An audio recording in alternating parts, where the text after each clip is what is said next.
함께 하나님 말씀 보겠습니다. 함께 있습니다. 시작. 주 예수 그리스도의 은혜와 하나님의 사랑과 성령의 사귐이 여러분 모두와 함께하기를 빕니다. 많이 들어본 문구죠? 축도할 때 제가 세 번역으로 적어왔는데요. 주 예수 그리스도의 은혜, 하나님의 사랑, 성령의 뭐라고 표현하십니까? 사귐, 성령의 사귐. 축도할 때는 교통이라고 하는데 사귐이 여러분에게 함께하기를 빕니다. 이게 이제 바울이 했던 어떤 기도문 안에 삼위일체 하나님이 담겨진 소중한 기도문이기 때문에 이제 특별히 개신교에서 목사님들이 축복 기도할 때 이 문구를 인용을 합니다. 근데 보면 삼위일체, 아까 우리가 찬양할 때 삼위일체 하나님, 신비해요. 이 축도 안에 삼위일체 하나님이 나오는데 각 위격, 성부, 성자, 성령님의 가장 대표적인 특징 또는 사역을 압축하고 있습니다. 주 예수 그리스도의 뭐예요? 은혜, 구원의 은혜라는 말이죠. 우리를 죄 가운데서 은혜로 구원하시는, 그래서 주 예수 그리스도의 은혜고, 하나님은 어떻게 특징 짓습니까? 사랑. 하나님은 사랑이시라. 그 아들을 내어주신 하나님의 사랑. 근데 성령님에 대해서 사귐, 헬라어로 코이노니아, 또 우리 개역 개정에는 교통, 뭔가 이렇게 주고받는. 근데 교통보다는 이 세 번역의 사귐이 더 원어에 가까운 번역입니다. 우리가 하나님의 사랑은 익숙해요. 예수님의 은혜도 아주 익숙해요. 근데 성령님의 사귐은 낯섭니다. 성령의 교통하심이 도대체 무엇을 의미하는 것일까? 어떤 분이 하나님을 알고 싶어서 목말라 하다가 하나님께서 이 성령의 사귐에 대한 부분을 열어주셨다고 그래요. 어떻게 이 부분을 훈련했냐면, 대화하면서. 여러분, 기도와 사귐은 좀 다른 성격을 갖고 있습니다. 기도는 좀 일방적으로 하나님께 간구한다, 들어달라고 애원한다 하는 느낌이 있지만, 사귀는 대화는 그냥 미주알 고주알, 마음과 마음을 서로 나누는 대화의 성격이 가깝습니다. 그래서 성령님과의 사귐을 훈련을 할 때 대화하기 시작했다고 그래요. 성경을 읽을 때도 성령님, 성경의 원저자가 성령님이잖아요. 성령의 감동으로 성경이 쓰여졌다고 성경에 나와 있잖아요. 그래서 성령님께, 성령님 왜 이러셨어요? 질문하는 거예요. 성경에 궁금한 점을 질문하는 거예요. 왜 이 땅에 오셨어요? 왜 예수님이 이 땅에 오신 거예요? 이 말씀의 뜻이 뭐예요, 성령님? 예수님이 십자가에 달리실 때 성령님, 하나님은 어떤 마음이셨어요? 예수님이 나의 하나님 어째 나를 버리셨나이까 그렇게 기도하셨는데 무슨 의미예요? 자, 여러분 보세요. 그냥 내가 읽는 것과 그리고 내가 뭔가 유추하면서 이렇게 말씀을 생각하는 거와 성령님과 인격 대 인격으로 대화하는 것은 다릅니다. 먼저 대화하는 것은 뭐예요? 그분을 인정하는 거예요. 사람이 인격 대 인격으로 서로 인정하면서 뭔가 사귐을 갖는다고 하는 것은 굉장히 친밀한 것을 포함하고 있어요.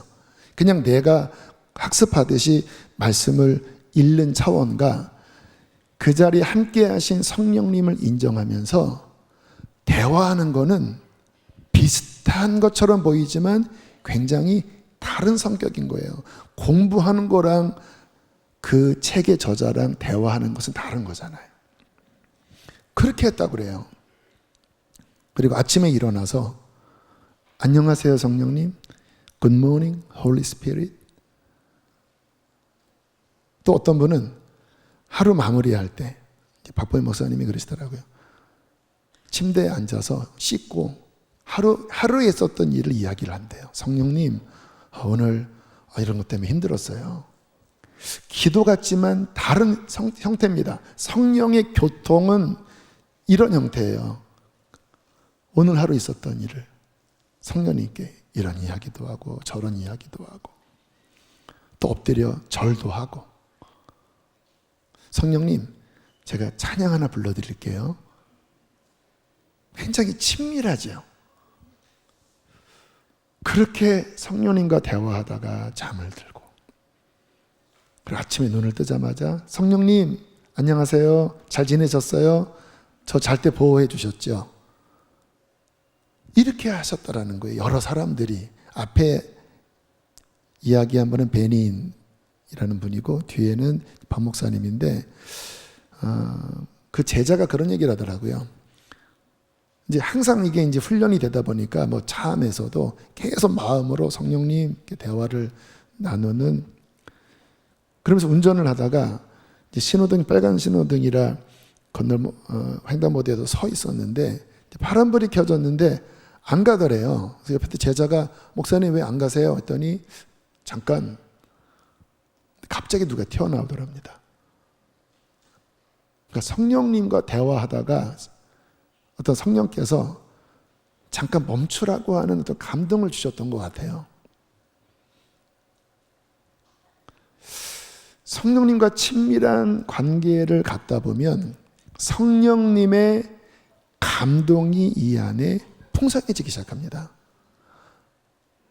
이 부분은 우리가 좀 잘 정립할 필요가 있어요. 어떤 음성이라고 할 때, 이제 제자 훈련하면서 어떤 음성이라고 할 때, 이 음성이라고 하는 부분이 틀린 말은 아니지만, 좀 미혹될 소지가 있습니다. 어떤 소리를 들으려고 하다 보면 자아의 소리도 많이 들려요, 솔직히.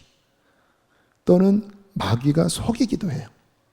근데 성경적, 신약 성경적인 그런 하나님의 어떤 메시지는 주로 감동입니다. 성령님이 우리 안에서 감동하시는 거예요. 그래서 요한계시록에 보면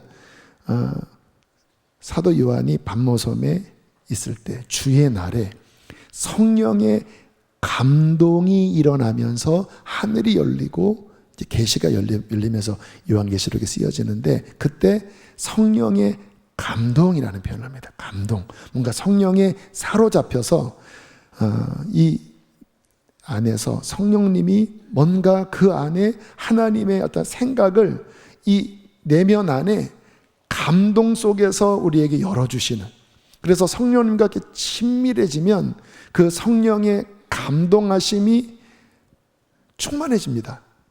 찬양할 때, 예배할 때, 기도할 때.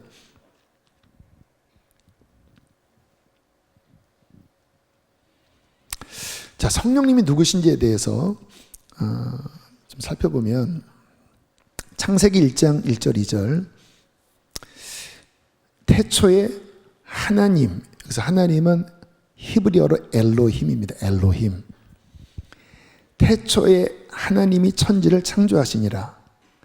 땅이 혼돈하고 공허하며 흑암이 깊음 위에 있고, 하나님 엘로힘의 영은 루아흐, 그래서 원어는 왜 루아흐라고 표현되어 있는데 그냥 루아흐, 루아흐는 호흡이기도 하고 하나님의 숨결, 그래서 루아흐 할 때 하나님의 영, 그래서 하나님이 사람의 코에 생기 루아흐를 불어넣으심에 사람이 움직이는 생명이 되었다 할 때 하나님의 영, 하나님의 숨, 그 하나님의 영 최초에 나옵니다. 창세기 1장 2절에 나와요. 예수님보다 먼저 나와요. 자, 하나님 엘로힘이라는 표현도 하고 2절에는 그 엘로힘의 루아흐, 엘로힘 하나님의 영이라고 표현을 해요. 자, 제가 나의 영이 라고 하면 영은 곧 나잖아요. 저의 중심 안에 있는 저의 본질이잖아요. 나의 영이.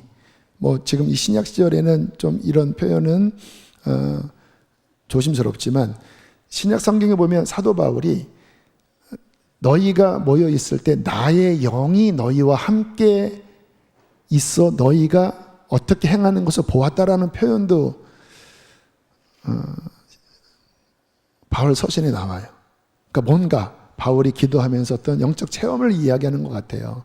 나의 영이 너희와 함께 있어서, 그러니까 내 몸은 가지 않았지만 기도할 때 나의 영이 너희와 함께 할 때 그 영은 바울이잖아요.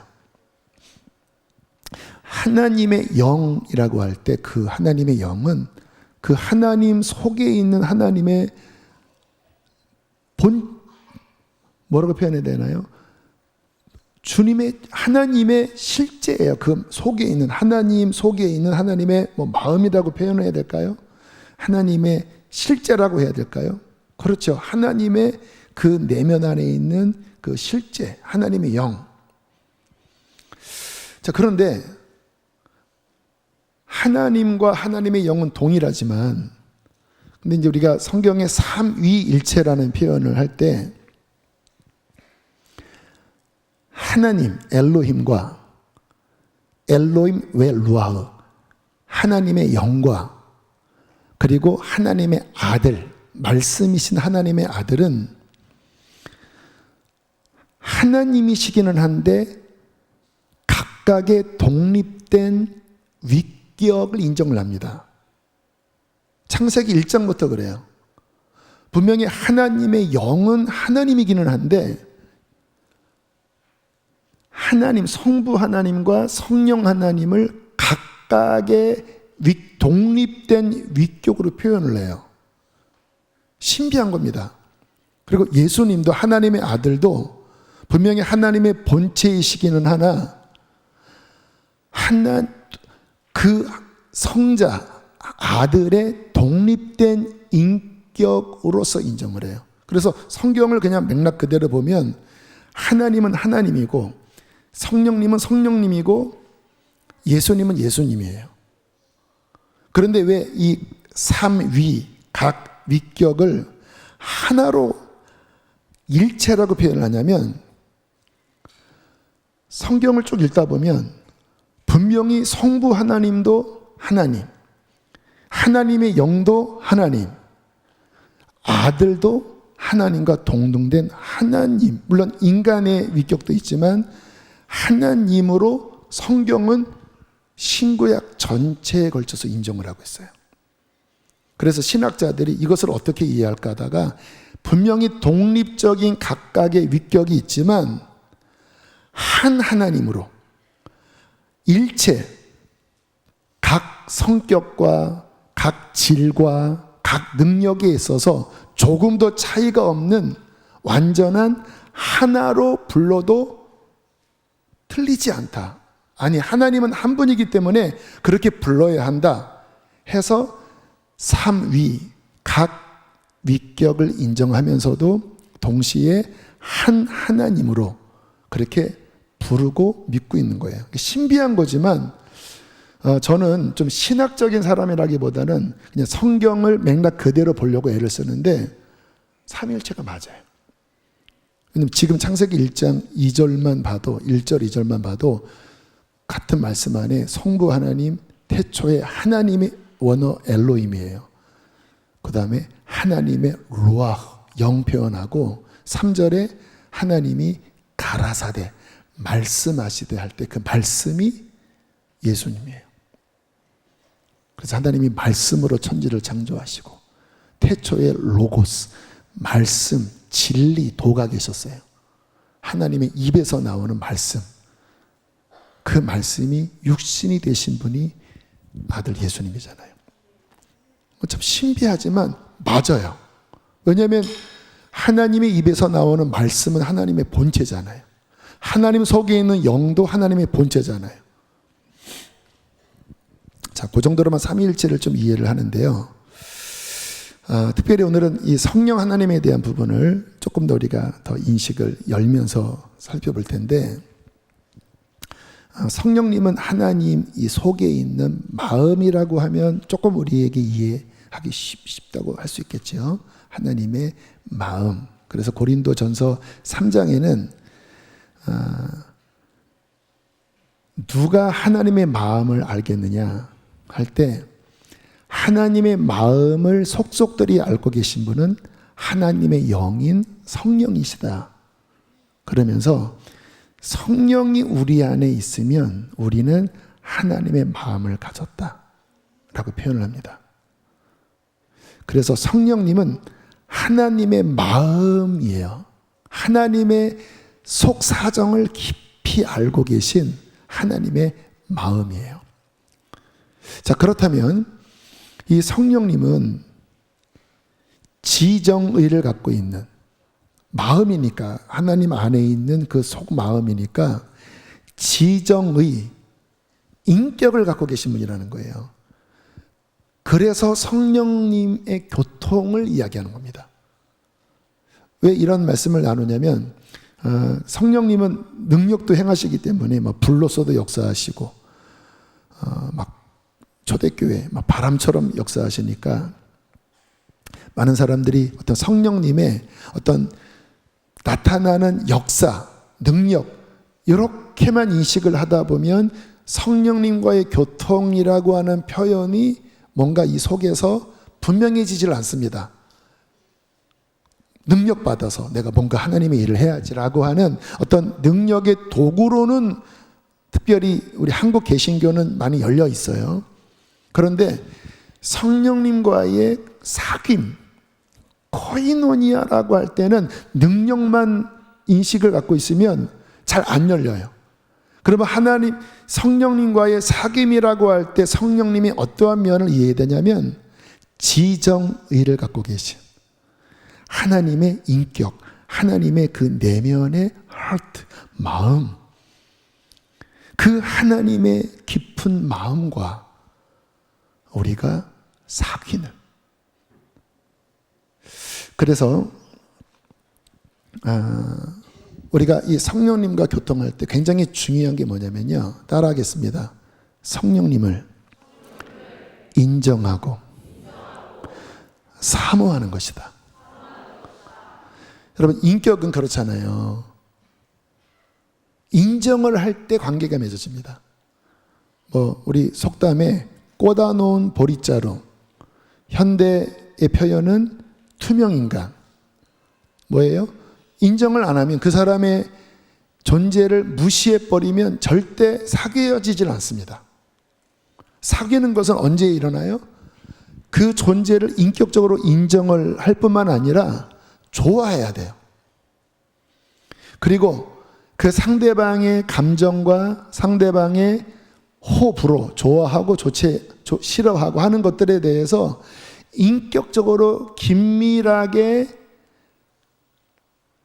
그 사람을 인정하기 때문에 긴밀하게 내 마음이 그 사람에게 열려있는 인정함이 필요해요.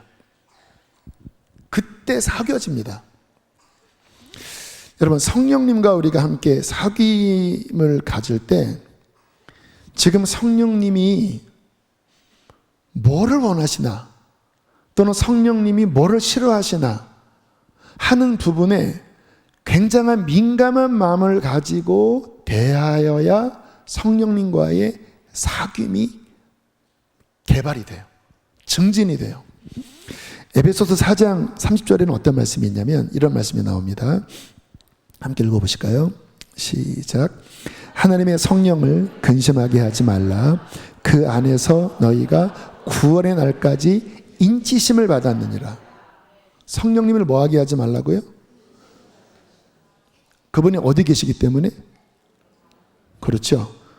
인치심이라는 표현은 뭐냐면 마치 이렇게 도장 찍듯이 우리의 영 안에, 좀 이따가 표현을, 이 부분 좀 설명을 드릴게요. 어쨌든 우리의 영 안에 인치듯이 우리 안에 들어오셨다라는 거예요.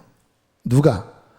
하나님의 heart, 하나님의 중심부에 있는 그 마음이신 하나님이신 그분이 우리 안에 인치듯이 들어오셨다라는 거예요. 근데 그분은 인격을 가지신 하나님이시라 기쁨을 느끼시고 슬픔을 느끼신다라는 거예요. 근데 우리가 그 성령님을 무시하고 또 내 마음대로 살아가면 성령님이 뭐 하신다고요? 근심하신다라는 거예요. 성령님을 슬프게 해드리지 말아라. 누군가 이렇게 가족 간에 부부 관계라든가 부모 자녀 관계라든가 슬프게 하는 일이 있잖아요. 왜요? 상대방이 싫어하는 일을 하면 슬프잖아요. 부모가 자녀에게 속상하잖아요. 자녀도 부모에게 속상할 수 있는 거죠. 그와 같이 성령님을 슬프게 하지 말아라. 그분이 너희 안에서 천국 가는 그날까지 너희를 보호하고 너희를 이끌기 위하여 너희와 함께하고 계신다. 근데 그분을 슬프게 해드리지 말아라. 근심시키드리지 말아라. 근심시키면 어떻게 돼요? 성령님이 소멸된다. 이 표현도 참 애매한 표현입니다. 성령님이 어떻게 소멸되나요? 그런 의미일 것 같아요. 성령님이 우리 안에서 점점 멀어지신다라는 거예요. 우리 안에 계시지만 우리를 지배하시고 우리를 충만하게 다스리시는 게 아니라 같은 가정 안에서도 관계가 안 좋으면 대화 안 하잖아요. 일종의 소멸이지요. 관계가 멀어지는 게 일종의 소멸입니다. 성령님의 영향력이 그 사람 안에서 점점 멀어져요. 그럼 예배가 되겠습니까? 성경이 읽혀지겠습니까? 말씀이 들릴까요? 기도가 될까요? 안 돼요. 여러분, 우리의 모든 신앙생활은 오직 성령 하나님이 오셔서 열어주셔야 기도도 되고 말씀도 깨달아지고 찬양도 되고 예배도 되는 거예요. 근데 그분이 소멸되면 뭐가 남아요? 다시 원래의 자연인인 내 자아. 근데 그 힘으로는 예배가 안 돼요. 왜냐하면 주님께서 말씀하실 때 신약적 예배는 형식이 아닙니다. 영과 진리로. In spirit. 성령 안에서. In truth. 진리 안에서.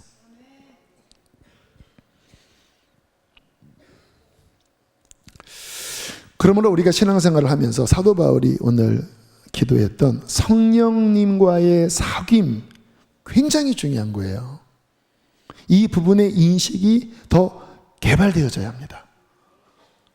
정말 여러분들이 걸으면서 또는 아침에 눈을 떠서 또는 어떤 성령의 충만한 지배를 받는 분은 자면서도 막 방언하는 사람이 있대요. 옆에 계신 분이 잠을 못 자겠죠.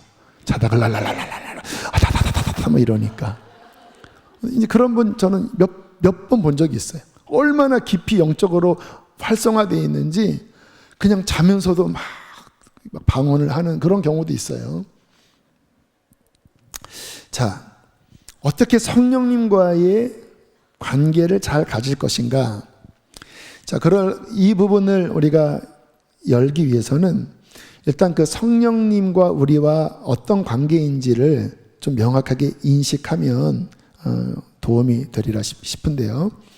여러분, 사람의 구원이라고 하는 부분, 지난주에도 인생의 구원에 대한 말씀을 드렸는데 구원도 성령님으로 구원을 받는 것입니다. 요한복음 3장 5절 함께 읽어보실까요? 시작.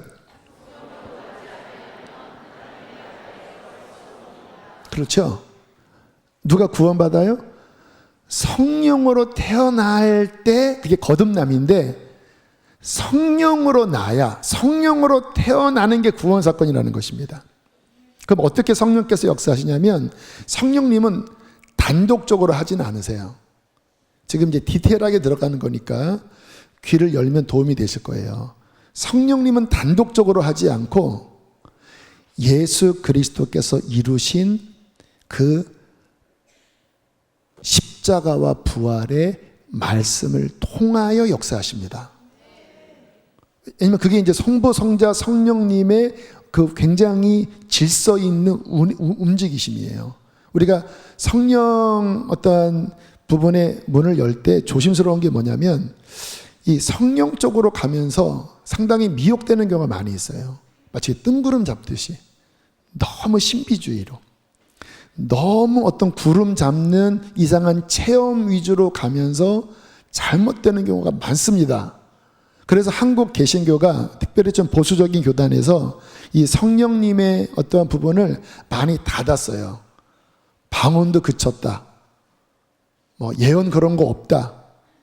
뭐 큰 소리로 기도하는 거 불편해하고. 그러면 안 되죠. 그러나 그렇게 한 배경은 왜 그러냐면 너무 이 성령 위주의 어떤 신앙생활이 질서를 무너뜨리고 나중에는 이단처럼 가는 경우가 많았습니다, 실제로.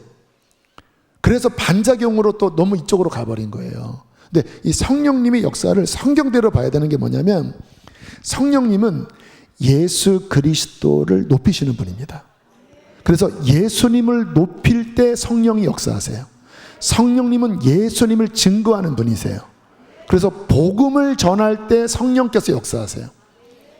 그리고 누군가의 구원은 그냥 갑자기 막 신비한 어떠한 체험으로 되는 게 아니라 매개자, 설교자나 전도자가 복음의 말씀을 기도, 성령님을 의지하면서 전해요. 우리는 죄인이고 지난주의 말씀처럼 예수님의 구속으로 그의 은혜로 구원받습니다. 그게 하나님 말씀이잖아요. 이 말씀을 전할 때 누군가의 마음을 성령께서 치십니다. 저도 구원받을 때 그랬어요. 십자가 복음을 전할 때 이 말씀이 제 마음을 막 깊이 쳤어요.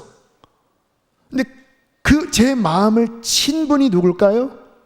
성령님이세요. 누구를 통하여? 설교자, 전도자라는 매개를 통하여. 그러나 그 사람 스스로 한 게 아니라 그 사람 입에서 2000년 전에 기록된 그 말씀이 선포될 때 성령님이 안 계시면 깨달아질 수 없습니다. 생각해 보세요.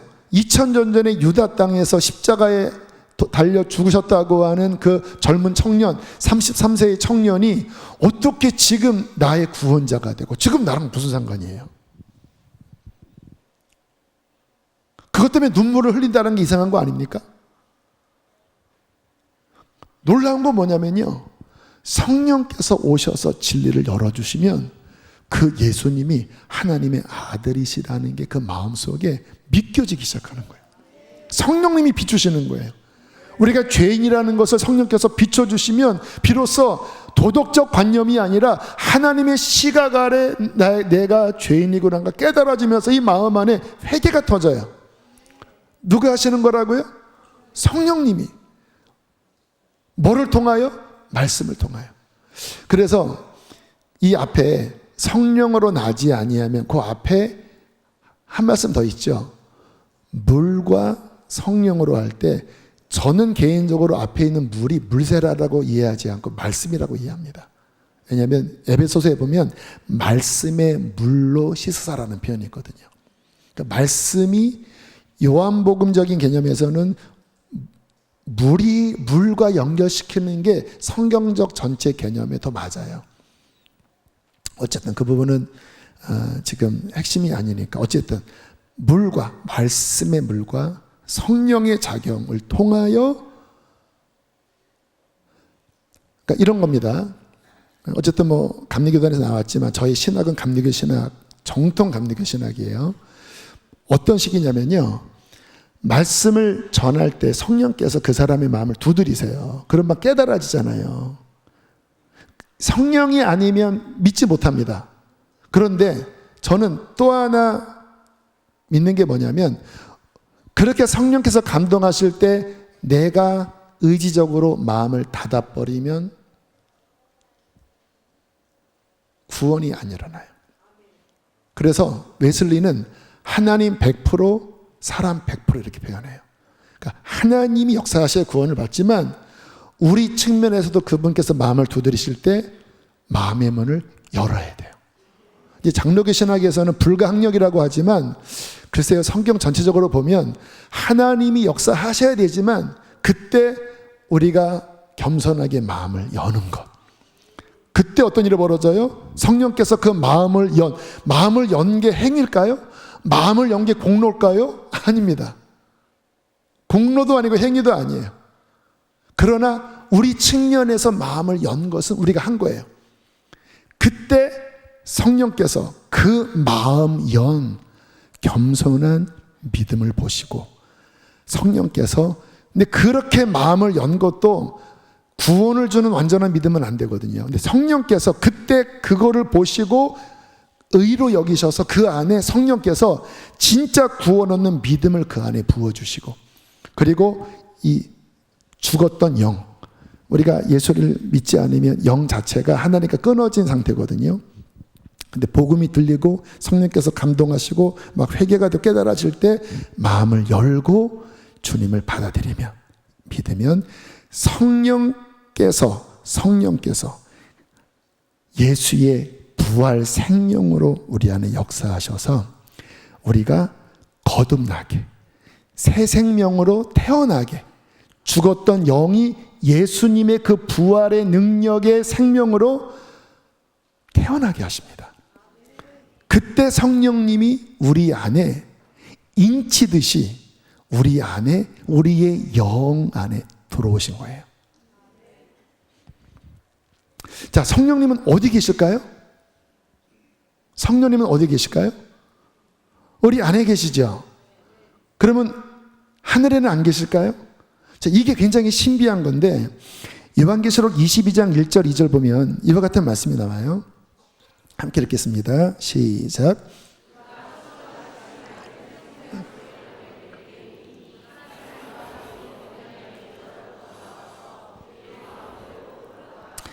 하나님과 어린 양, 그 우편에 어린 양 예수, 그리고 성령님은 그 보좌로부터 생명수 강물로 흐르시는 삼일체 하나님을 표현하고 있습니다.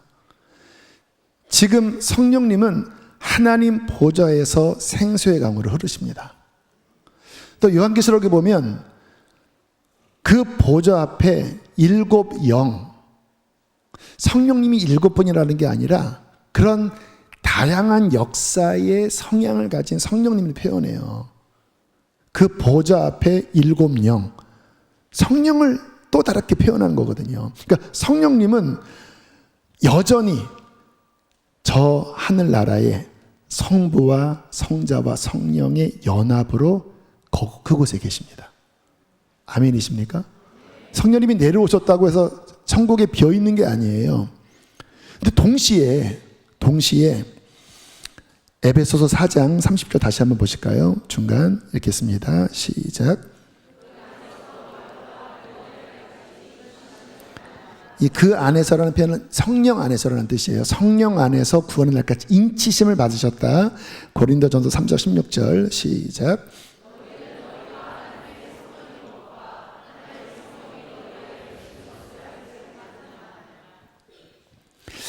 우리가 하나님의 성전이 왜 됩니까? 하나님의 성령이 우리 안에 계시기 때문에. 그래서 우리의 몸을 전 삼고 우리의 영 안에 성령께서 거하셔요. 그러면 제 안에만 계십니까? 구원받은 여러분이면 여러분 안에도 계셔요. 여러분 안에만 계십니까? 저 하늘의 하나님 보좌의 앞에 또는 그 보좌로부터 생수의 강을 흐르세요. 그러면 뭐예요? 성령님이 하시는 중요한 역할이 코이노니아라고 그랬잖아요. 교제, 교통이라고 그랬잖아요. 그래서 이 성령 안에 들어가면 저 하나님 보좌에 계신 그 성령님이 성부, 성자도 연결해서 연합시키시고 동시에 이 땅에 구원받은 우리 안에 거하시면서 하나님과 우리를 성령께서 연합시키십니다. 그래서 하나님의 나라가 너희 가운데 임했다라고 할 때 성령님이 임하시면서 하나님과 함께 계신 성령님이 우리 안에 내주하시면서 영적으로는 그 하나님의 나라와 우리가 영적으로는 연합된 거예요. 그래서 우리가 예배할 때 막 성령이 임하시고 막 천국의 어떤 기쁨도 느끼잖아요. 그게 뭐예요? 우리 안에 계시고 하나님 보좌 앞에 계신 그 성령께서 운행하실 때 동시에 천국과 우리가 연합이 되어 버립니다. 그렇게만 되는 게 아니라 각각의 안에 성령님이 계시잖아요. 이렇게 말씀 속에서 지금 제 안에 계신 성령님을 통하여 지금 여러분 안에 계신 성령님 말씀으로 움직일 때 지금 이게 교통이 물론 지금이 이제 일방적이지만 목장 모임 할 때 각각 받은 은혜를 서로 나누잖아요. 그러면 그 성령 안에서 성도들이 어떤 일이 일어나는가? 성령의 코이노니아, 교통이 수평적으로 일어나요. 그래서 성령의 하나 되게 하심이라고 합니다. 각각 다른 것 같지만 같은 영을 받아서 제 안에 계신 성령님과 여러분 안에 계신 성령님과 옆에 분 안에 계신 성령님이 한 분이십니다. 동시에 하나님 보좌 밑에서 흐르시는 성령님도 같은 성령님이에요. 그 성령 안에서 애아들을 이루는 거예요. 하나를 이루는 거예요. 그래서 성령님은 그렇게 교통을 또한 이루십니다. 그 성령님과 친밀한 교통도 나누시지만 동시에 그 성령 안에서 하나님께도 기도하게 하시고, 그래서 우리가 말땅히 빌바를 알지 못하나 성령께서 하나님의 마음을 알기 때문에 하나님의 뜻대로 말할 수 없는 탄식으로 성령님께서 대신 탄식하며 기도하게 하신다고 그러잖아요. 어느 때는 저 도저히 우리 이성으로도 할 수 없으니까 우리의 혀를 빌어서, 그게 방언이거든요. 성령께서 혀를 빌어서 우리가 알지 못하는 은밀한 곳을 우리의 혀를 빌어서 간구하는 게 방언이에요.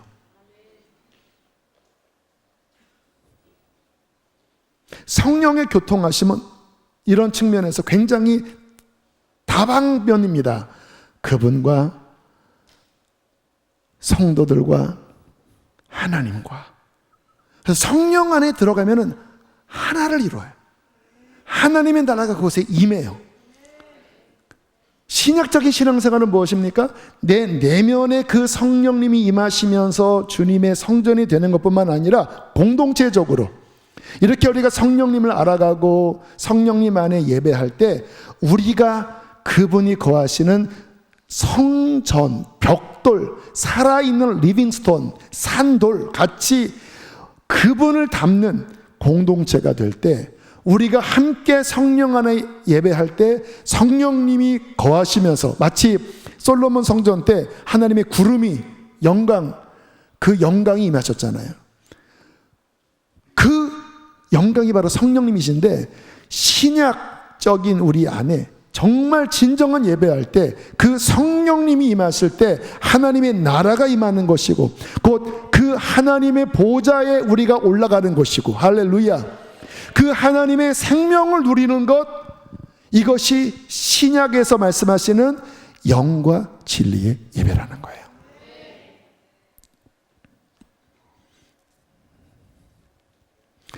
그렇기 때문에 우리의 구원도 성령님으로, 그 안에 내주하시는 성령님을 통하여 하나님께 예배하고, 그 성령님을 통하여 교회가 함께 서로 연결되고, 그 신앙생활에 A, B, C, D, F, A부터 Z까지 알파와 오메가 그 모든 것 안에는요, 창세기 1장에도 그런 것처럼 요한계시록 맨 끝에도 역시 성령님이에요. 신부와 성령이 이르시되 오라, 목마른 자도 오라 할 것이요. 성경 전체에 이 성부 하나님, 성자 예수님, 성령 하나님의 역사가 그냥 풍성하게 남아있어요. 그 하나님은 그 사랑으로 그 아들을 내려 보내주시고, 또 예수 안에 성령을 보내주시고, 예수님은 자신의 십자가의 은혜로 우리를 구원하시고, 그리고 우리 안에 오신 성령님은 교통을 통하여 코이노니아를 통하여, 사귐을 통하여 우리의 영을 살리시고 우리의 교회를 살리시고, 그게 리바이벌, 다시 생명으로 부흥케 되다, 성령의 생명으로 부흥케 되고 복음을 증거케 하시고 하나님의 살아계심을 전하는 그 놀라운 역사를 이루시는 분이 바로 그리스도 예수 안에 있는 성령이라는 거예요. 그래서 이 성령님과의 사귐, 이 성령님과의 사귐을 통하여 예배하고, 성령님과의 사귐을 통하여 너의 영이 강건해지고, 성령님과의 사귐을 통하여 진리가 열리고, 성령님과의 사귐을 통하여 하나님 나라를 전하는, 너무너무 중요하죠. 그래서 초대교회 보면 예수님께서 승천하실 때 기다려라, 몇 날이 못 돼요. 아버지께서 약속하신 성령님이 오실 것이다. 그래야 교회가 시작되는 거고, 그래야 비로소 그 하나님의 나라의 완성이 성령을 통해 일어난 거야. 그리고 승천하시고 10일 뒤에 그들이 막 기도할 때 막 불의 혀같이, 무슨 의미입니까? 너무 내려오길 원하셨다라는 거예요. 창세기 6장에 보면 인간이 범죄할 때 하나님의 신이 떠나버리잖아요. 그런데 다시 이 땅에 내려오셔서 얼마나 갈급하셨는지 막 불의 혀처럼 슉 하면서 막 각 사람 위에 막 임하면서, 내가 이렇게 너희 가운데 임하기를 원했다. 내가 이제 너희와 영원히 함께 할 거야. 내가 임할 때 교회가 세워지고, 내가 임할 때 하나님의 나라가 이 땅에 세워질 거야. 그러면서 막 제자들이 막 성령의 충만을 받으면서 교회가 시작됩니다. 그리고 사도행전을 보면요, 이 성령님과 교회가, 성령님과 성도들이 얼마나 친밀했는지 다음에 성경 구절들을 제가 읽어보겠습니다. 사도행전 6장 3절, 집사 세울 때, 함께 읽겠습니다. 시작. 형제들아, 너희 가운데서 성령과 지혜가 충만하여 칭찬받는 사람 7을 택하라. 우리가 이 일을 그들에게 맡기고. 여러분, 집사의 기준이 뭐예요? 성령이 충만하고 그 성령을 통하여 지혜가 충만한 사람, 지혜와 계시형이 열려있는 사람. 집사님들, 초대교회 집사의 이 기준은요, 성령과 지혜가 충만한 사람이에요. 사도행전 8장 29절, 그 집사 중에 한 명이 빌립입니다. 함께 읽겠습니다. 시작. 어떤 내용인지 아세요? 예루살렘의 스데반 순교를 통해서 핍박이 일어나자 이제 흩어졌잖아요. 근데 빌립이 전도하러 다닐 때 사마리아에 갔는데 놀라운 기적이 일어나고, 그 다음에 가는데 성령께서 지금 저기 에디오피아 네이시가 수레에서 성경을 읽고 있어요. 근데 갑자기 성령께서, 다시 보세요. 성령이 빌립더러 이르시되 저 수레로 가까이 나가라. 저 사람 만나. 내가 구원할 사람이야. 하고 갔더니 뭐야 했더니, 나 이사야서 읽고 있습니다. 어디요? 이사야 53장. 여기 보면 그가 채찍에 맞고, 도대체 누구를 이야기한 겁니까? 그 말씀을 읽고 있었는데 빌립은 몰랐어요. 근데 성령께서 이 안에서 저 사람에게 가라. 여러분, 얼마나 성령님과 친밀했는지 그 속에서 성령님의 지시가 직접적으로 그 마음을 감동하신 거예요. 그래서 초대교회는 그렇게 복음을 전했습니다. 성령의 감동을 따라서. 사도행전 13장 2절, 이제 최초 안디옥 교회가 이방인 교회인 안디옥 교회에서 이제 최초 세계 선교를 파송할 때 어떤 일이 벌어집니까? 읽겠습니다. 시작. 주를 섬겨 금식할 때에 성령이 이르시되 내가 불러 시키는 일을 위하여 바나바 사울을, 최초의 이방인 대표 선교사가 바울과 바나바였거든요. 이제 이 둘이 1차 세계 전도여행 떠나는데 그 안디옥 교회의 리더십들이 함께 모여서 기도하고 금식하며 기도하고 있어. 성령께서 기도에 갈급함을 주셔서, 왜냐하면 이제 세계 선교의 시작은 하나님 나라 측면에서 중요한 일이잖아요. 그러니까 성령께서 감동하신 거예요. 금식해라. 내가 뭔가 계시해 주겠다. 그래서 막 금식을 하고 있는데 성령께서, 다시 보여주세요. 성령이 이르시되 내가 불러 시키는 세계 선교를 위하여 바울, 바나바, 사울을 따로 구별하여 파송해라. 누가? 성령이 이르시되. 성령이 굉장히 가까운 느낌이 들지 않나요? 교회의 진정한 지도자는 누구였어요? 성령이 초대교회의 교회의 지도자는 성령이십니다. 자, 그 다음 말씀. 이제 바울이 이제 이게 아마 2차 전도 여행인가 그럴 거예요. 열심히 이제 바울이 막 복음을 전하러 다녔어요. 근데 뭔가 불편한 일이 벌어졌습니다. 자, 6절 7절 함께 읽겠습니다. 시작.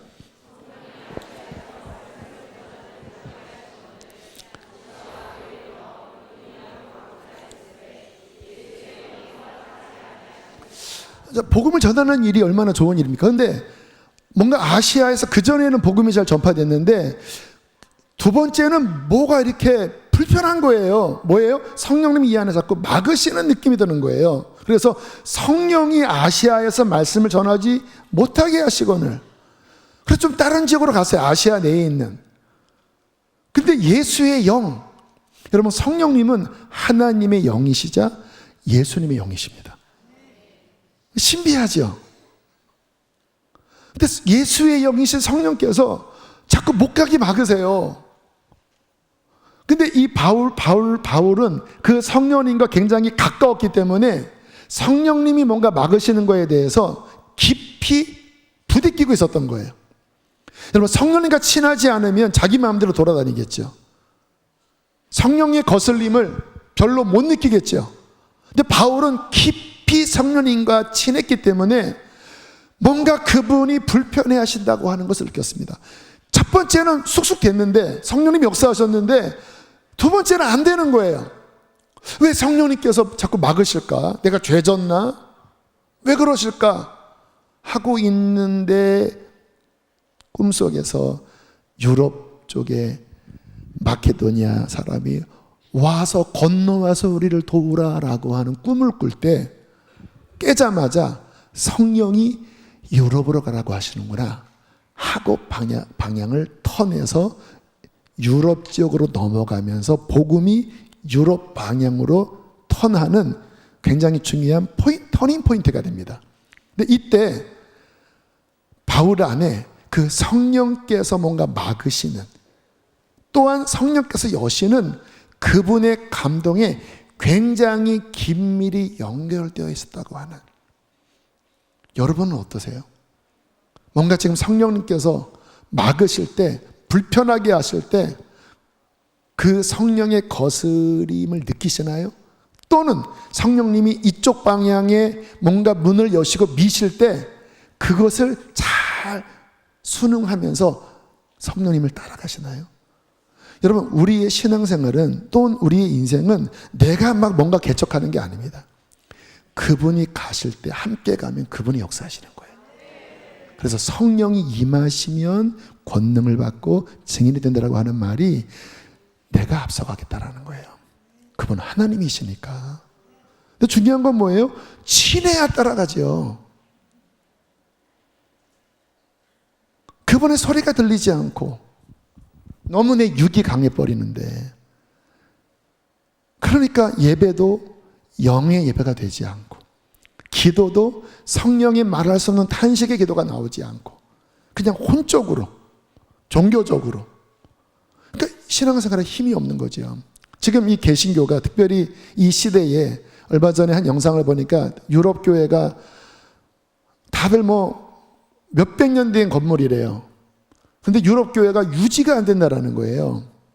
젊은 사람들 다 빠져나갔고 이제 나이 드신 분 한 20명밖에 남지 않은, 여기에 막 한 5배 되는 그 건물에 그냥 어르신들 한 20명밖에 남아있지 않아서 바로 넘어가고, 서커스 공연장도 뭐, 서커스 공연장 고가 높으면 연습하잖아. 서커스 연습장이 되고. 왜 그러죠? 유럽 사람들에게는 더 이상 복음이 필요 없나요? 잘 사니까?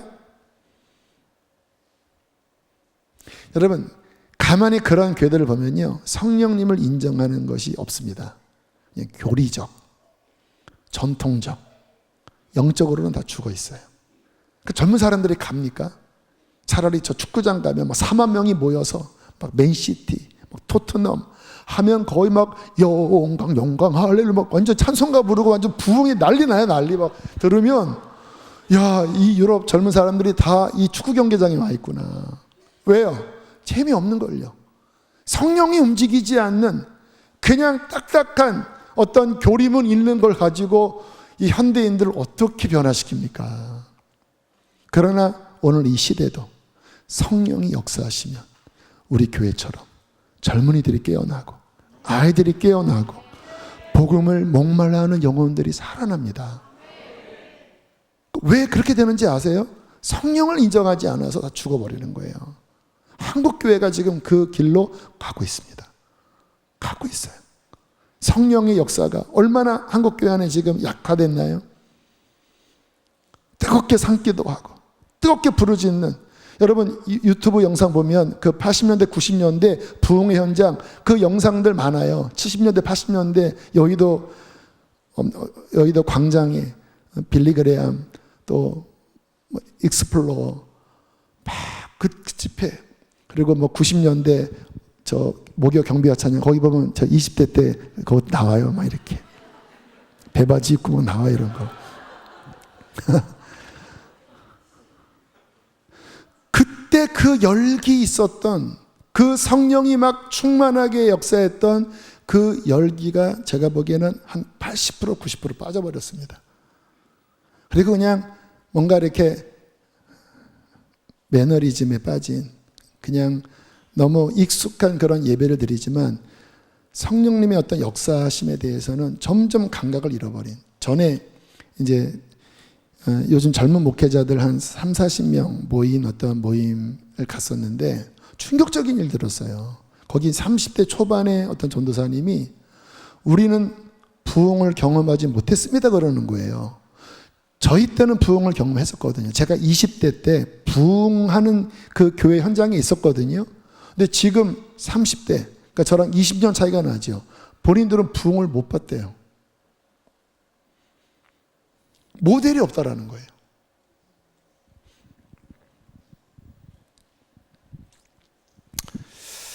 다시 초대교회로 돌아가길 원합니다. 하나님의 성령이 진리 안에서 그리스도 예수 안에서 몸된 교회를 통하여 그분이 운행하시는 그와 같은 충만함이 우리의 신앙생활 안에 회복되길 원합니다. 핵심이 뭐라고요? 성령의 사귐입니다. 하나님의 사랑과 주 예수 그리스도의 구원의 은혜와 성령, 우리 안에 구속의 날까지 우리를 이끌고 계시는 그 생명이 되시는 그 천국의 영이 되시는 예수의 영이 되시는 하나님의 하트, 그의 심장을 우리 안에 부어주시는, 말할 수 없는 탄식으로 기도하게 하시는, 그 하늘의 예배를 드리게 하시는 성령님의 교통하심이 늘 우리 안에 넘쳐나야 된다는 것입니다.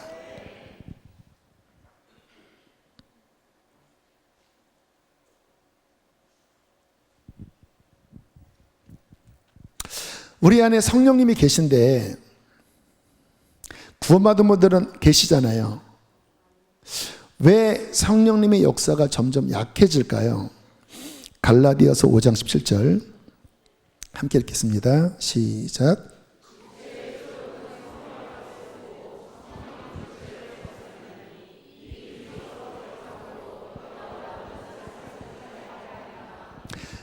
천국 가는 그날까지, 지난번 부활에 관한 말씀 전할 때 이 육체의 욕구라고 했잖아요. 이 육체라는 이 몸 안에 있는 죄의 욕구가 정확하게 성령의 역사를 싫어합니다. 싫어해요. 구원받지 않으면 그것만 다 있고, 그러니까 성령의 역사를 싫어하는 육의 본성만 있어서 저 세상에 있는 사람들은 이런 거 싫어하잖아요. 근데 구원받은 우리들도 지금 바울이 갈라디아서 5장 17절에 갈라디아 교인들에게 하는 말이에요. 그 육체의 desire, 육체의 그 욕구는 성령님을 거스린다. 육체가 좋아하는 건 뭡니까? 다 세상적인 것, 죄악적인 것 또는 땅의 것이잖아요. 그래서 육체적인 소욕의 지배 아래 있으면 성령님이 밀려나기 시작합니다. 이거는 뭐 설명할 필요도 없어요. 우리의 삶을 보면 알아요. 그러나 또 뒤집어서 성령은 뭐를 거스러요? 다시 보여주세요. 성령은 뭐를 거스러요? 그래서 우리가 돌파가 뭐냐면요, 육신이 나를 붙잡고 있는 상태에서 클러치 전환을 하는 거예요. 성령이 지배하는 쪽으로 딱 다시 돌아가면 성령님 안에 거하게 되거든요. 성령의 지배 아래 들어가거든요. 그러면 이 성령의 역사는 육체를 밀어내기 시작합니다. 이때 회개를 하기 시작하고, 주님 제가 세상 사랑하고 주님 제가 죄악하는 거 회개합니다 할 때 그 성령께서 성령의 역사와 보혈의 능력으로 육체의 소욕에 강한 지배 아래에 있었던 이 결박을 끊어내고 그 성령, 내 영 안에 성령의 생명력으로 나를 충만하게 씻어내고 지배할 때 육체의 욕구가 약화되기 시작해요. 그러면 이때부터 이 기도가 열리기 시작하는 거예요.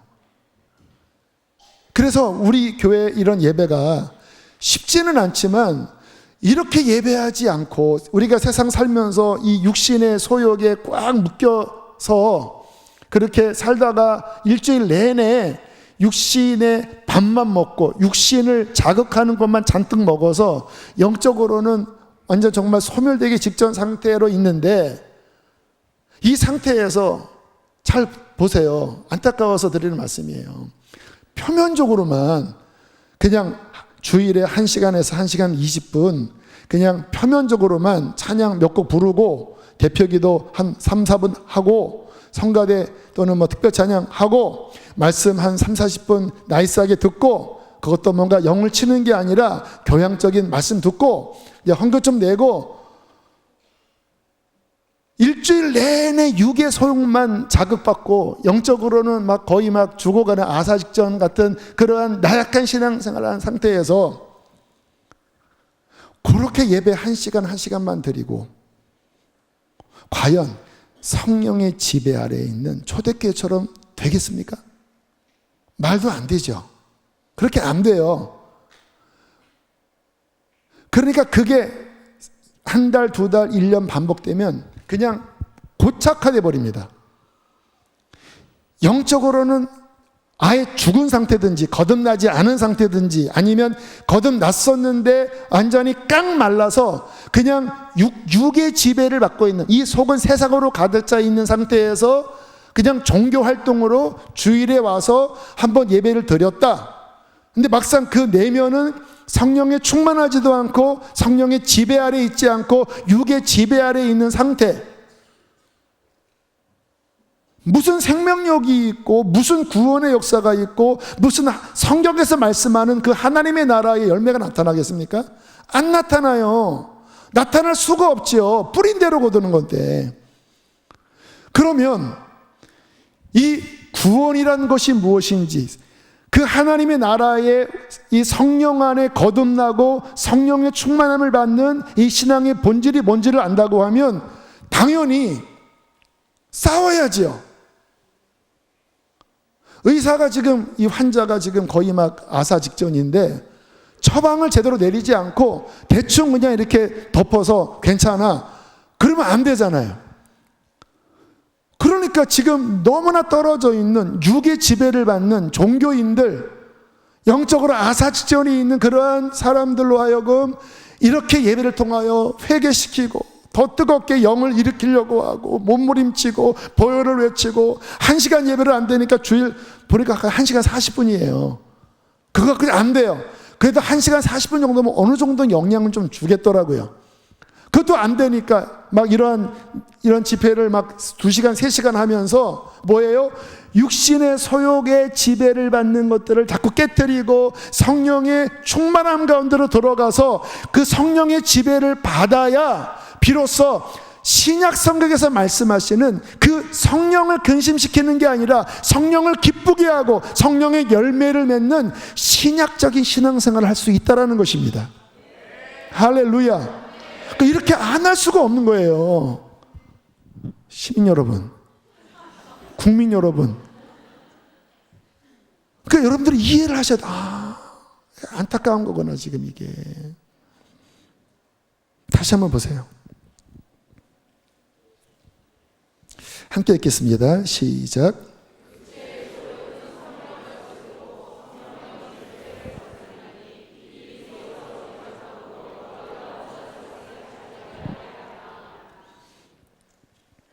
자, 그게 갈라디아서 5장 17절인데요. 지금 제가 이 아이패드로 그 다음 절은 이렇게 되어 있습니다. 너희가 만일 성령의 인도하시는 바가 되면 율법 아래에 있지 아니하리라. 다시 한번. 너희가 만일 성령의 인도하시는 바가 되면 율법 아래에 있지 아니하리라. 그렇게 서로 팽팽하게 당기지만 성령의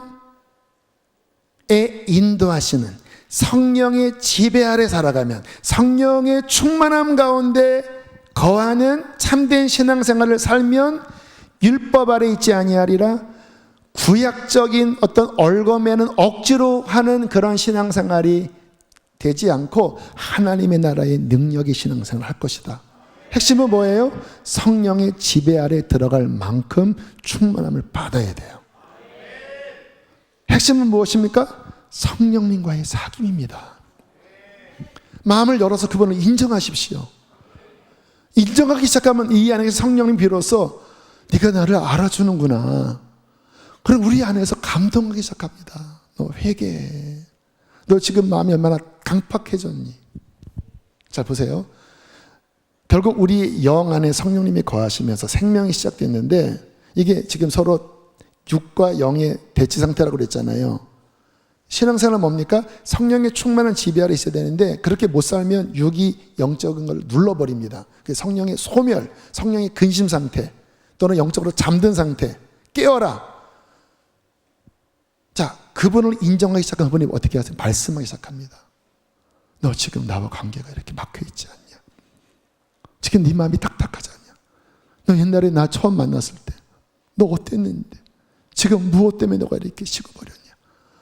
귀를 열면 성령께서 이 안에서 그의 탄식을 들려주기 시작합니다.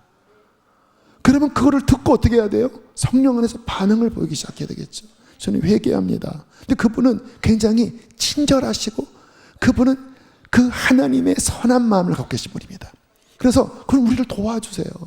우리 안에서 그 성령님과의 친교를 더 가질 수 있도록 우리를 이끌어주세요. 뉴시즌 집회 가라. 방송 우리 가라. 오늘 가면 강 목사가 나의 감동을 받고 나와의 친밀함을 말씀할 거다. 뭐 육이 어떻게 해요? 가지마. 예. 육신의 속은 성령을 거스른다 그랬잖아. 그냥 인터넷으로 해도 돼. 그럼 인터넷으로 하면 문제는 뭐냐면 산만합니다. 산만해. 화장실 갔다가 또 뭐 왔다 갔다 하다가 갑자기 설거지 평소에 설거지 안 하면서 괜히 막 그냥 꺼놓고 이러면 흐트러져 버리잖아요.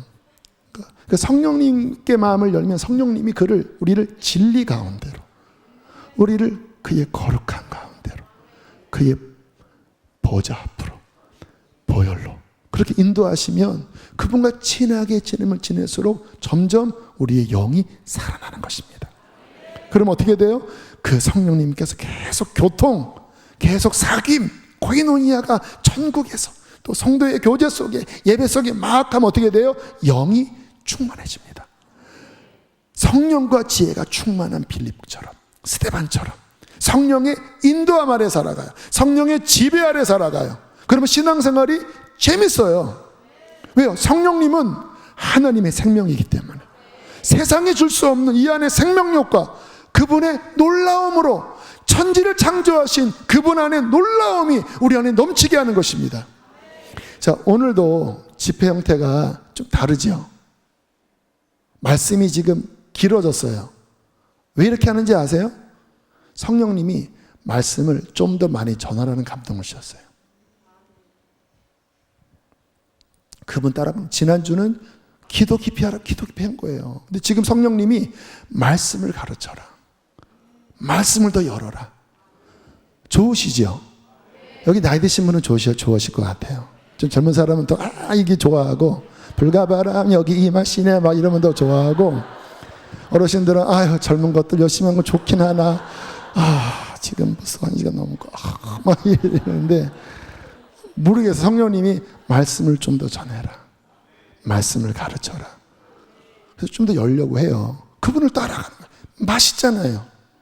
그분께서 역사하실 때 재밌잖아요. 그게 신앙생활 아니겠습니까? 뭐 억지로 하고 막 뭔가 막 틀에 박힌 듯이 하고, 그러니까 재미없으니까 다른 데로 가는 거죠. 마음속에서 절제해라 이제. 아직 많이 남았는데 괜찮아요. 뭐 다음에 또 하면 되는 거니까. 그래서 여기까지 하고, 자, 우리 찬양하겠습니다. 우리 허무한 시절 지날 때. 왜냐하면 내일 또 직장생활 하시기 때문에 성령님은 또 절제형이십니다. 뭐 예배 긴다고 하지만 다 계산하고 있는 거예요. 다 이렇게 아쉬울 때 다음 편 이렇게 해야 또 그런 거 있잖아요.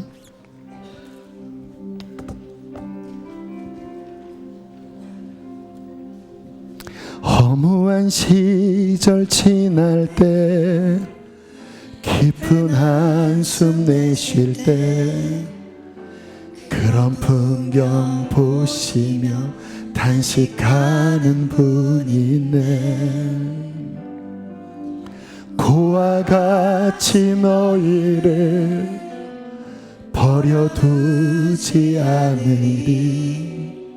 내가 너희와 영원히 함께하리. 우리 성령님을 인정하는 으로 자리에서 일어나서 고백합시다. 성령이 오셨네, 성령이 오셨네, 성령이 오셨네. 그분을 인정합시다.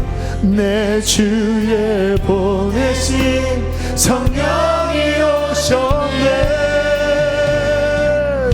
우리 인생 가운데 친히 찾아오셔서 그 나라 꿈꾸게 하시네. 억눌린 자 갇힌 자, 자유함이 없는 자, 피난처가 되시는 성령님 계시네. 주의 영이 참자유가 있다네, 참자유가 있다네. 진리의 성령이 오셨네. 성령이 오셨네. 성령이 오셨네. 성령님, 나 같은 자를 구원하여 주셨습니다. 성령이 오셨네. 누추한 내 안에 거하십니다. 가운데 친히 찾아오셔서 그 나라 꿈꾸게 하시네. 억눌린 자 갇힌 자, 억눌린 자. 우리 사역자들은 방석을 좀 앞에 깔아주세요. 없는 자, 피난처가 성령님이 계셔요. 주의 영이 계신 곳엔, 주의 영이 계신 곳엔 참자유가 있다네. 진리의 영이신 성령이 오셨네. 성령이 오셨네. 성령이 오셨네. 이 강단 위에도 우리 앞으로 나오실 분들은 강단 위아래로 우리 주님 앞에 달려나갑시다. 우리 인생 주님 목이 말라요. 친히 찾아오셔서 그 나라 꿈꾸게 하시네. 성령이 오셨네. 성령이 오셨네. 내 주에 보내신 성령이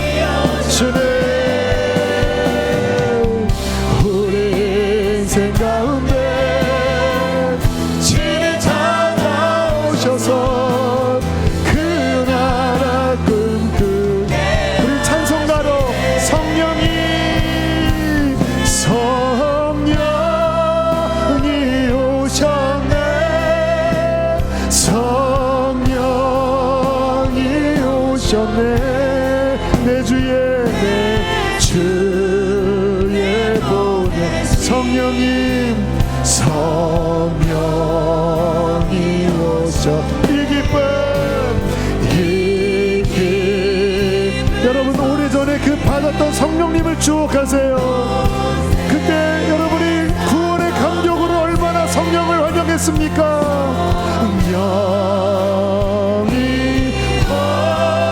그 성령님이 지금 우리 안에 우리 함께하고 계셔요. 한 번 더 성령이 오셔. 성령님을 사모합니다. 성령이 오셨네. 내 주의 보내신 성령이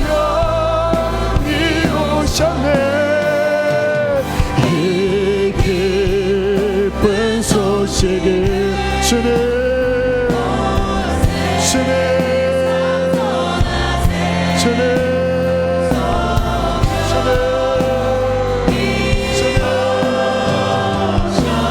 사랑하는 여러분, 추억하세요.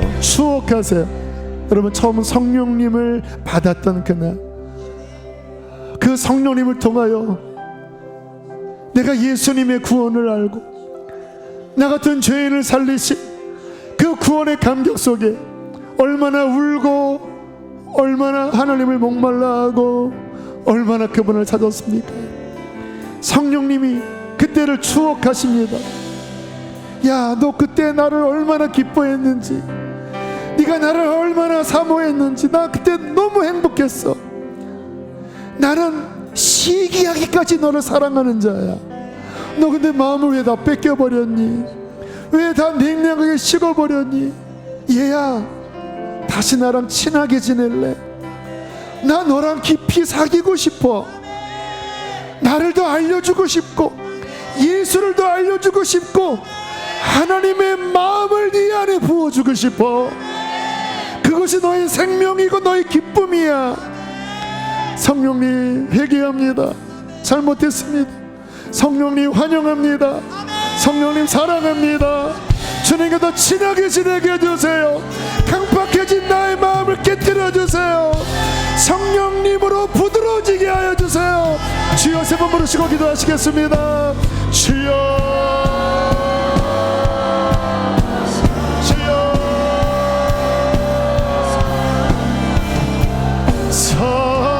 성령이 오셨네.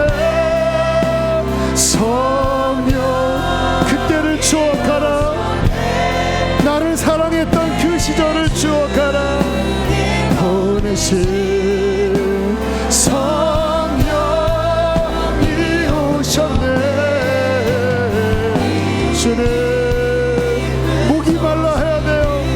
목이 말라야 돼요. 목이 말라야 돼요. 주님, 목이 말라야 돼요. 주님, 만왕의 왕께서 저 사로잡힌 자, 만왕의 왕께서 저 사로잡힌 자 다 구원하 참자유 주셨네. 참자유 주셨네. 예수님, 온 성에 들리는 성의 성령이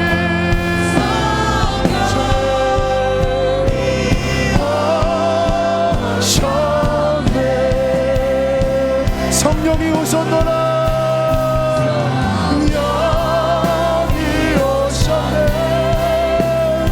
내가 너를 사랑하여 이 땅에 왔노라.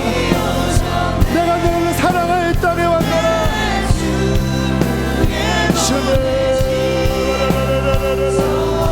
그분이 생명입니다. 그분이 사랑입니다. 기쁜 소식을 주는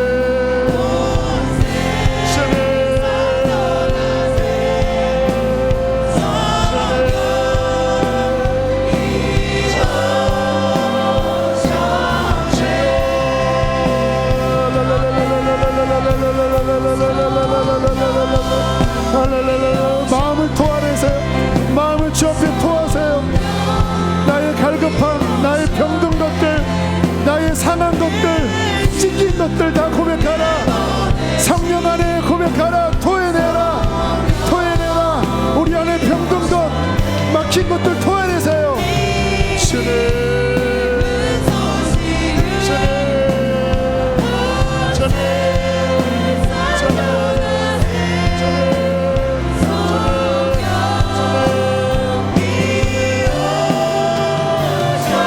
여러분, 중요한 기도 가르쳐 드릴게요. 성령님이 우리를 씻기십니다. 그래서 성령의 씻기심이라는 표현이 있는데, 그의 클렌징, 정결케 하는 그 생명의 강물로 우리 안에 더러움들, 상한 것들을 이렇게 토해내면서 씻기십니다. 그분을 떠나 육으로 살아갈 때 무엇이 생깁니까? 상처가 생기고, 그 죄악으로 인한 결박이 생기고, 이 안에 먹는 것들, 상한 것들, 곤고한 것들, 찢겨진 것들, 그 죄의 더러운 것들, 여러분, 성령님은 씻어내십니다. 그걸 토해내셔야 돼. 주여, 우리 안에 이 병든 마음, 죽고 싶은 마음, 아버지 좌절과 절망과 고통들 성령이 다 토해냅니다. 내 영을 정결케 하여 주시옵소서. 정결케 하여 주십시오. 내 안에 다시 한번 깨끗함을 주시옵소서. 성령이여, 나를 씻어 주시옵소서. 여러분 안에 토해내세요. 토해내세요. 주여, 두 번 부르시고 함께 우리 토하는 기도하겠습니다. 주여,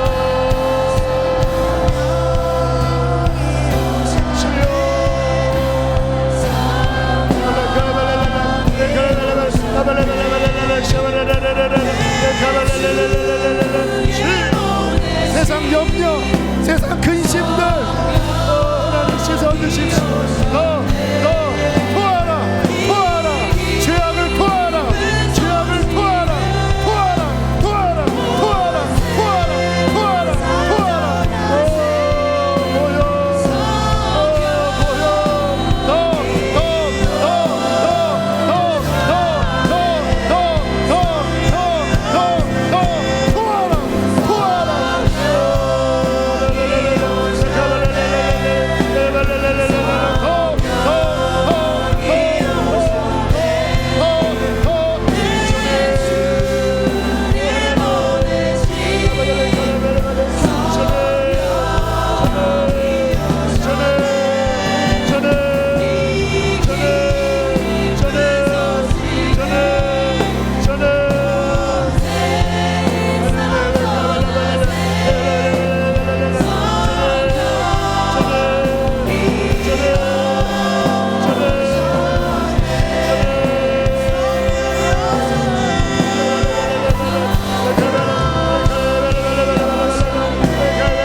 비가 내리네.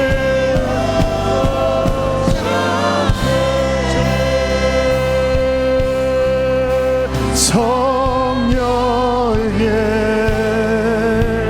비가 내리네. 하늘의 문을 여소서. 성령의 주님, 비가 내리네.